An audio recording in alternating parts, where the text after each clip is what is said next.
Vamos falar agora de dengue. Verão chegando, ou seja, mais calor, mais chuva, ambiente perfeito para o Aedes aegypti, né? Bom, os casos aumentam, cresce também a preocupação com o mosquito transmissor e por isso a gente recebe aqui no estúdio do Bom Dia São Paulo o biólogo Fábio Lopes, que é especialista em vetores, em mosquitos, para conversar com a gente nessa época tão importante. Olá, bom dia. Bom dia. A gente já pode falar em epidemia para esse verão? Veja, os números de mosquitos são suficientes para que haja uma epidemia. A gente só precisa entender qual é o vírus que vai estar circulando e o número de pessoas que estão suscetíveis a esse vírus. Porque muita gente já contraiu dengue, a Baixada já foi muito castigada pela doença e muitas vezes a gente tem a impressão errada de que a situação está controlada simplesmente porque não tem a expressão da doença. São 4 vírus diferentes, né? 4 tipos diferentes. Já tivemos a circulação dos 4 tipos aqui. Tá ótimo. A gente vai conversar com a repórter Solange Freitas. Bom dia, Solange. Você também tem algumas perguntas aqui para o Fábio, né?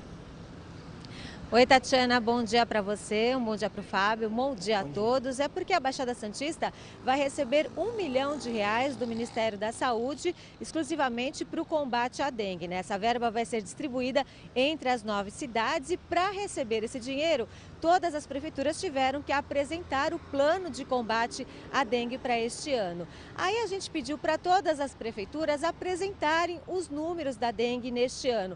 Praia Grande e Peruíbe não mandaram esses números e Praia Grande está entre as cidades que estão em estado de alerta. Aí alguns números chamaram a atenção e eu queria saber se o Fábio poderia comentar alguma coisa sobre isso. Por exemplo, Bertioga teve neste ano, de janeiro a novembro, 538 casos de dengue, né? O pico foi em março, mas já é o dobro de casos do ano passado. São Vicente, de janeiro a novembro, teve 210 casos, mais 3 mortes. E Santos apresentou os números a partir do início do ano epidemiológico, como vocês chamam, a partir de julho. Então, de julho a novembro, ou seja, nos últimos 5 meses, Santos teve 86 casos confirmados de dengue e 2 mortes. Aí, se a gente contar com as 5 mortes que tiveram no primeiro semestre em Santos, são 7 mortes provocadas pela dengue neste ano, só em Santos. E aí eu queria saber se o Fábio poderia comentar essa verba também. O Ministério da Saúde enviou R$1 milhão, mas para ser distribuído entre 9 cidades. Não é pouco. Mongaguá, por exemplo, que está entre as cidades em estado de alerta, vai receber só R$19 mil. Eu encerro minha participação por aqui. Fábio, obrigada, viu? Suficiente, Fábio. Bem, veja, o dinheiro vem, a verba vem em relação à situação epidemiológica, entomológica, né, de infestação do mosquito e de tamanho de população. A verba nunca é suficiente, né, em nenhum dos municípios vai ser suficiente, porque controlar o vetor é uma atividade muito cara.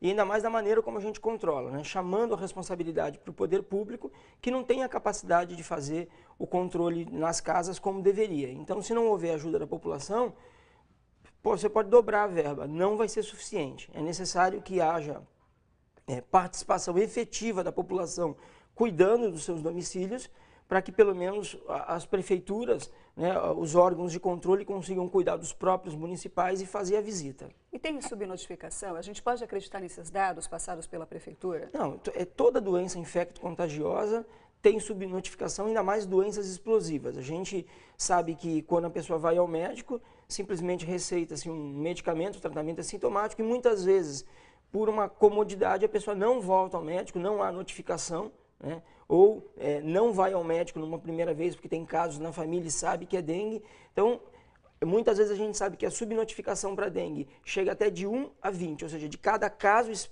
expresso da doença notificado, 20 outros não foram notificados. Ou seja, a situação pode ser muito pior e ainda tem um vírus da Ásia que já chegou ao Brasil, né? Com o mesmo mosquito a transmissão. Sim, isso é o que mais preocupa os técnicos, porque a gente não sabe como a doença vai se expressar na nossa população. É um vírus que só tem um sorotipo, mas é uma doença grave, que tem expressão artrágica, podendo levar inclusive a encefalite. E é o mesmo mosquito transmissor. Então, o que tem que deixar claro é que o risco de dengue ou de chikungunya não se mede pelo número expresso de doenças, mas pelo número de mosquitos. E nossa situação é ruim. Fábio, muito obrigada pela sua participação. Resumindo, as pessoas precisam tomar bastante cuidado dentro de suas casas, né? Muito obrigada.